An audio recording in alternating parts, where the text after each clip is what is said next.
Shabbat Shalom, Kahalo Yahweh, Bashem Yahushua, Hashem Kodash. Double honors to the elder apostles and elder bishops of GMS, including the elders that came before them. And Shabbat Shalom and salutations to all the brothers out pushing the word of truth and its sincerity, the hopeful elect tabernacle of David. On the brother Yahshua, back with the WW3 Daily Update. Shabbat Shalom and salutations to you as well. We're going to start right here at Joel. We're going to keep this real short, hopefully, Lord willing. Joel 3 and 2. I, Most High, will also gather all nations and bring them down into the valley of Yehoshaphat. And will plead with them there for my people and for my heritage Israel, whom they have scattered among the nations and parted my land. All right, so Most High says he's going to gather the armies of the world, where? Into the Middle East. All right, which is the subject matter. All right, now let's get some clarity right here. In the NLT, I will gather the armies of the world, World War III, into the Middle East, the Valley of Yehoshaphat. Where is the Valley of Jehoshaphat? It's in the land of Israel, my people Israel. Now, there are a group of people calling themselves Israel, and they're not really Israel. Let's get that real quick. Revelation 2 and 9. Okay? And this is in what? Berean. All right, Revelation 2 and 9. I know your affliction and your poverty. That's talking about you Negroes, Latinos, Native Americans, and similar. Though you are rich, why are we rich? Because we have this rich heritage. We are the children of Israel. We're God's chosen people. And I am aware of the slander of those who falsely claim to be the JJs, but are in fact the synagogue of Satan. So when we watch this, okay, old Eric Steckelneck, right? The Watchman with Eric Steckelneck, right? One day ago, he keeps talking about this, right? This Israel. Well, this Israel is the 2 and 9 imposters. Okay, the real Israel can be identified through the curses pursuant to Deuteronomy, the 28th chapter. Okay, which is another lesson, but we're going to listen to this guy say what's going on in the Middle East. Okay, because the Battle of Armageddon, the last battle, the last war before the one that they ignorantly call JC, right? His name is Yahushua. Before he comes back, World War III is the last war, and the last battle of that war is in the valley of Jehoshaphat. Yahweh Shaphat, God's judgment. So, let's listen to this guy, right, with a knowing ear. The Carmanians, the Iranians, and the so-called Arabs, right, the Ishmaelites, right, are involved in this thing. They play a major role in the back end of World War III. So let's listen to this.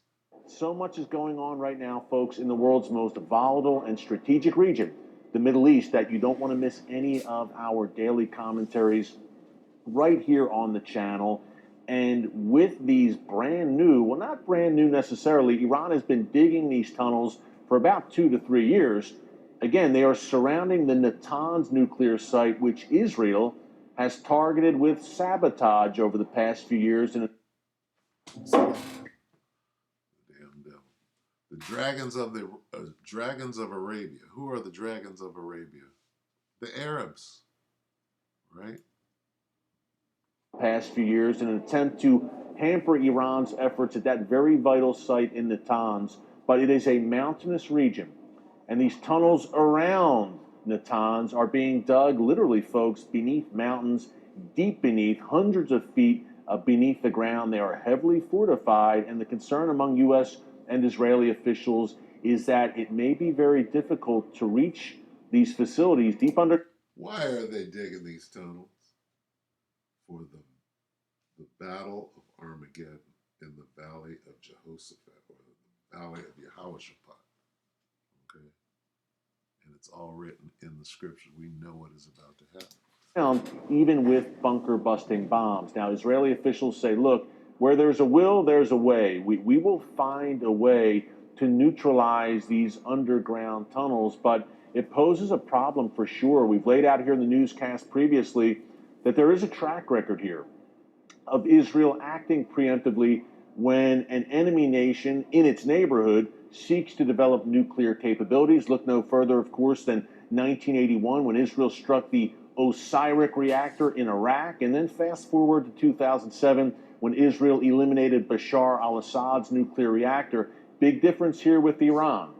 The Iranian program is spread out throughout the country, and Iran is a vast country spread out across that country, and many, as we're discussing, of these facilities are fortified and buried deep underground. So it would be a challenging mission, to say the least, for the Israel Defense Forces, but Israel has shown the capability over the decades of successfully carrying out many daring and improbable missions.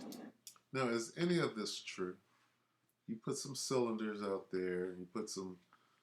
Is any of this real? Okay, because there's a track record in war of FF, right? Fast Freddy. You know what a Fast Freddy is? It's a false flag. The Gulf of Tonkin. What is the Gulf of Tonkin incident?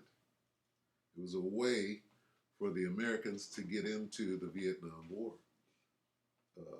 Pearl Harbor. What was the Pearl Harbor event? Okay. The Pearl Harbor event was a Fast Freddy. Well, are you saying that it didn't happen? I'm saying that it did happen. Why and how? Right? Did the Americans know that the Japanese were coming? They did. All right. So really, all they got to do is say, like at the Gulf of Tonkin, well, they had nuclear facilities and we had to go over and bomb. Who said that they had nuclear facilities? You said that. And you went over and bombed them. They didn't do anything. They're building nukes like everybody else is building them. Do they actually have them? Is that what's actually going on? Well, they said they were going to, well, whatever they said, they didn't do it. You went over and bombed them. What about that? You get a pass? That gets a pass? You going over and bombing countries? They ain't bombed nobody.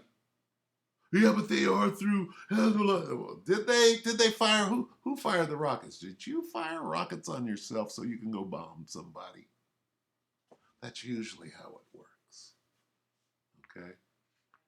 So carry on. Stay tuned, because that strike against Iran's nuclear facilities could be fast approaching. See that? Two speeches this week that we want to break down that are relevant to that. All you got to do is show some centrifuges, tubes, yellow cake. Why did the United States go and bomb and strafe the shit out of Iraq? Oh, because of weapons of mass destruction that didn't exist. Remember, this is how it's done. Oh, but they were. Come on now. Let's deal with reality. This is what's going on. This is propaganda. Show me where Iran, the country of Iran, routinely goes to the state of Israel, whatever you want to call it, and drops bombs on them. Show me that. Oh, but they're shooting rockets. They're providing rockets to the rockets. I don't believe that. Okay, my opinion, right, is that they're doing that to themselves on some Gulf of Tonkin type shit so that they can then be justified in going and bombing. What was the United States rationale for going and bombing Iraq. Oh, well, they had weapons of. If they did have weapons of mass destruction, if they did, where did those weapons of mass destruction come from? Well, they gave Saddam. Who's they? The United States gave Saddam Hussein a bunch of weapons of mass destruction to fight against the Iranians in the 1980s. If they did even have them, who did they come from? So if you want to get into truth telling and what's actually going on and how fast Freddies are used, that's a very easy thing to do. You know what it's called? Dealing with the truth. And people don't want to deal with the truth. Project number one, the head of the Israel Defense Forces, General Herzi Halevi, made a very revealing speech at the Herzliya conference in Israel, in which he said, look, Iran is taking steps right now, including, of course, these fortified underground tunnels and building them. Weapons of mass destruction. They're building weapons of mass destruction. We got to go bomb and strafe the fuck out of them. Why? Because we said so. Iran is taking steps right now in its. Hi. Iran historically ain't bombed nobody in hundreds and hundreds of years. But who has? Let me remind you. Hiroshima, Nagasaki. Who has done that? Okay? Well, Iran is being bombed by who right now? Snehal Patel. Who is Iran? Who's bombing Iran right now and telling you that they're about to go do it again? Why? Because of weapons of mass destruction. Who's doing that? In its nuclear program that may force us to take action. Again, folks, this is the head of the Israel Defense Forces laying down the gauntlet and saying, look, if Iran continues on this path, we are going to have to take action, and we'll do it alone if we have to. Not only the Israel Defense Forces, but Benjamin Netanyahu, the prime minister, other Israeli decision makers, they are lockstep on this issue. They say to the world, particularly the United States, listen close. If the United States doesn't help us do what they do, well, what do? Well, they make up excuses like weapons of mass destruction, and then they go in and bomb and strafe the fuck. You don't want to come alongside with us here. We will act alone. This is an existential threat to the nation of Israel. If you don't help us do what you do, we're going to do what you do on our own. That's what this is about. Okay? Now, let me remind you. Let's see if they still have it. Let me see if they expunged the truth off of the YouTube. Okay? How about this? IRAQ shock and what? What is that? What is shock and awe campaign? What is that? This is what they did, okay? This is what the U.S. did in Iraq in 2003. Why?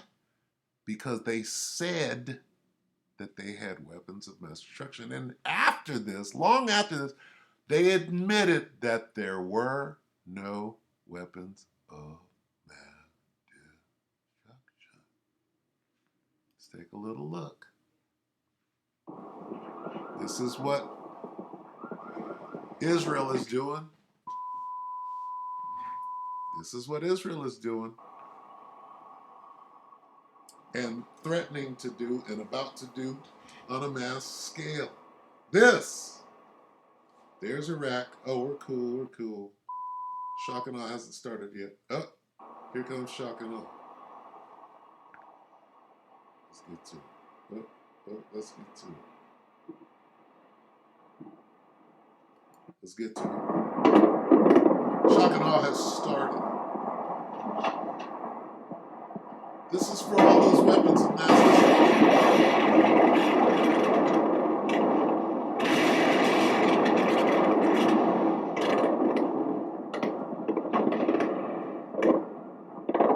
It's the beginning of shock and awe.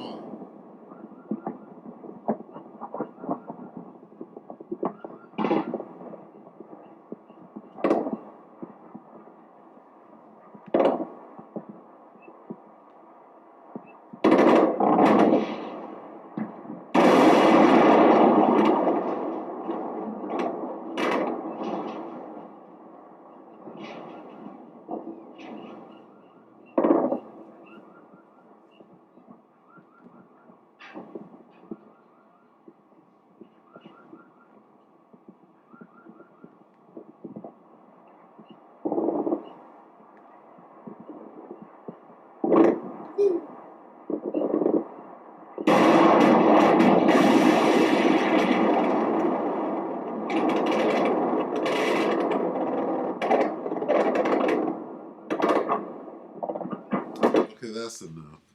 Now, let's go over here. Let's look up shock and Shockana. And we're going to go, let's see, we're going to go to Wikipedia. What is Shockana? Let's read that. Shockana, technically known as rapid dominance, is a military strategy based on the use of overwhelming power and spectacular displays of force to paralyze the enemy's perception of the battlefield and destroy their will to fight. That's what this is. Shockana. Now, let me see if I can find this. Okay. W.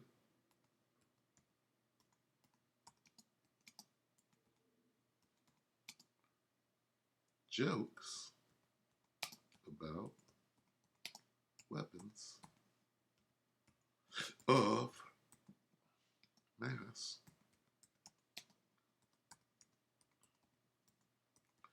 after all of that killing and shock and awe. Then they go and they have their little White House whatever party, and they're sitting there telling jokes. Let's see if we can find it. Ain't no weapons of mass destruction over here. Dying Iraq war vet reacts to George W. Bush's joke about missing WMD, weapons of mass destruction. Let's see. 11 years ago. Those weapons of mass destruction got to be somewhere. That's a joke because they knew that there weren't no weapons of mass. They knew that the weapons that they gave to Iraq in the 1980s to fight against Iran, that they knew, they had intelligence that Saddam, before shock and awe happened, Saddam had moved those things, got them the fuck up out of there. So when they did go and search for them, they didn't find it. What did they do? They bombed and strafed the fuck out of Iraq. So are there really centrifuges and they're building nuclear weapons in Iran? Is that really going on? When they've been watching the EIEIO, the IAEA, been preventing that going back for how long? And why can't they have? Just like everybody else has nuclear weapons, why can't Iran have nuclear weapons? Oh, because they're going to drop them. They're going to drop bombs on Hiroshima and Nagasaki like the U.S. did. You see the fucking hypocrisy of this whole situation? Look at this dude. He's looking at, I don't know, weapons of mass destruction under, they're not under there. Look at this.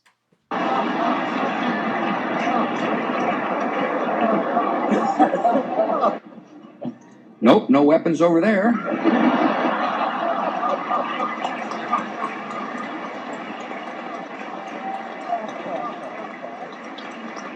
Maybe under here.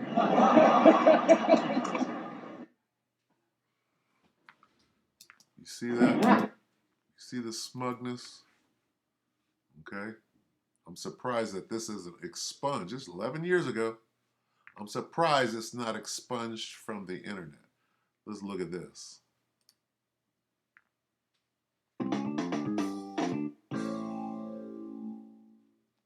Dying Iraq war vet Thomas Young reacts to W's joke about missing WMDs.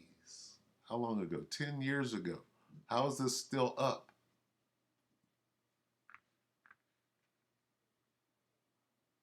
Thomas, I wanted to go to a part of the film Body of War that shows a gathering of the political, corporate, and media elite in Washington. It was the White House Correspondents' Dinner of 2005. The White House Correspondents' Dinner of 2000. If they went into Iraq in 2003 and they're laughing about what they did, how they conjured up some shit in 2005, you know that's the devil. And it includes President Bush joking around about the missing weapons of mass destruction, and is followed by the First Lady, Laura Bush. Those weapons of mass destruction got to be somewhere. Nope, no weapons over there. Maybe under here.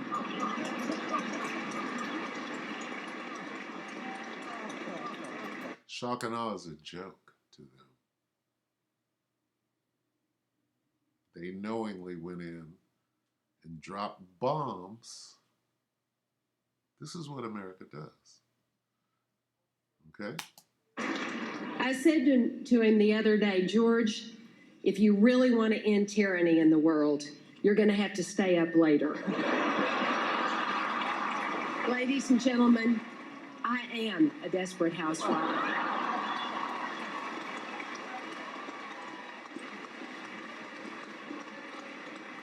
They're so insulated. They don't want to know about people like Thomas. How you doing, buddy? And the 4 or 5% of the population that is actually sacrificing for this war. That was Kathy Smith. Okay, so now let me go back to this. Let me go back to Stickleneck because we were real close. Where is that? Where is he? Watchman. Okay, he said something. They said if U.S. So very important. if the U.S. don't help us, we can go in on our own. Want to know more about marketing? Didn't they say that? If the U.S. doesn't help you, what? Let's get that.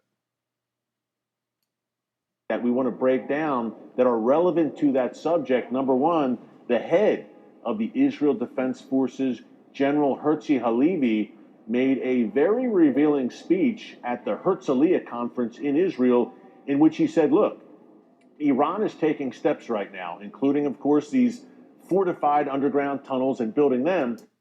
Weapons of mass destruction. Iran is taking steps right now in its nuclear program that may force us to take action. Again, Weapons of mass destruction may force us to bring a shock and awe campaign. And then we'll have a good laugh about it after many people's lives have been taken. You know, kind of like Hiroshima and Nagasaki. folks, this is the head of the Israel Defense Forces laying down the gauntlet and saying, look, if Iran continues on this path, we are going to have to take action, and we'll do it alone if we have to. Not only the Israel Defense Forces, but Benjamin Netanyahu, the prime minister, other Israeli decision makers, they are lockstep on this issue. They say to the world, particularly the United States, What do they say to the shock and awers? The ones that dropped atomic bombs on Hiroshima and Nagasaki. The ones who did the shock and awe campaign in Iraq. Okay? What are they saying? if you don't want to come alongside with us here, we will act alone. This is an existential threat to the nation of Israel. So It's weapons of mass. If you don't do what you do, okay, if you don't help us formulate this fucking bullshit reason to go in and kill a bunch of people, nigga, we're gonna do it on our own.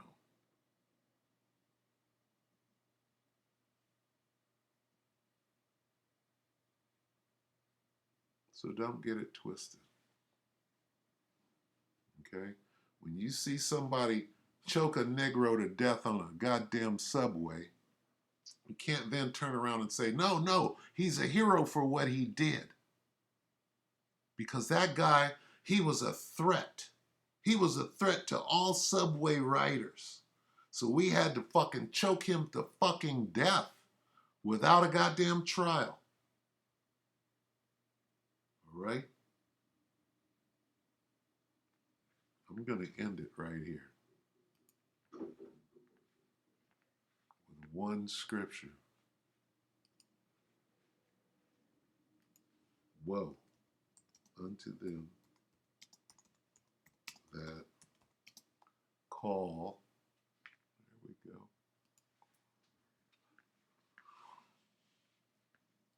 Woe means destruction. We're in the time of great destruction. You think you're going to get away with something. Isaiah 5 and 20. Woe unto them that call evil good and good evil, that put darkness for light and light for darkness, that put bitter for sweet and sweet for bitter. All right? So we'll just end it right there. We'll see you on Sunday. All right? The battle of Armageddon is getting closer by the day. All right? But World War III is already popping. It's cracking right now. They haven't called it that yet. They haven't called a spade. But trust me, it's jumping up right before your face. So with that, we hope that the elect will edify you, brothers and few sisters. With that, we're going to say Shabbat Shalom.